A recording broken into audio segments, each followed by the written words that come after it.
Ito, nakapula, nakapula. Ayan, kaya. Saan galing mo? Ang galing doon sa mga UNESCO.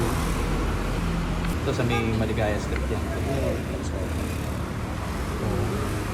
Yan na mag-uumpisa sa mula yung ulo. Ayun, ang tanya. Ayan, glitch ba? Sira yung CCTV natin. Ayun na. Kasi kay Sanchez yung mga CCTV, bakit ganyan? Wala yung ulo. Pati nga nung bangka. Kasi yung ano, Ito yan. Ito yan. camera. Ito naman yung jeep dito. Ayun o, bilis. Ayun, nawala ko ng preno. Ayun. Tang, kaya lumilalim. Hindi talaga makakaligtas. Yun nga eh. Kasing ba yung driver? Grabe yung driver. Maaari ka na magbahagi, Iya. May isang babae sa palengke. Nakita ko po siya na walang ulo. Di ba sabi sa pamahiin? Senyales daw yun na mamatay na ang isang tao. Hoy! Tigil nga kayo. Nakilabutan ako sa inyo.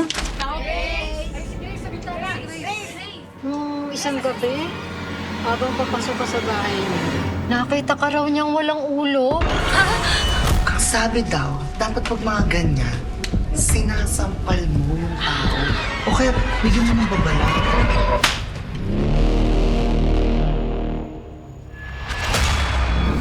Hanggang di tayo nakasigurado kung ano naging dahilan ng pagkamatay, walang sino man ang pwede dapat gumalaw ng pangkay.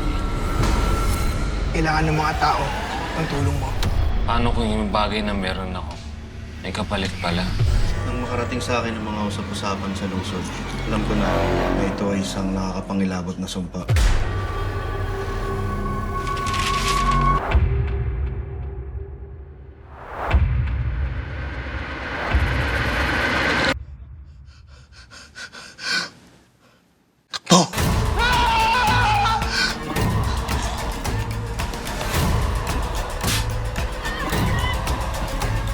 Ilan ba ba ang kailangan mamatay para magising ka sa katotohanan ng parte ka ng problema nito?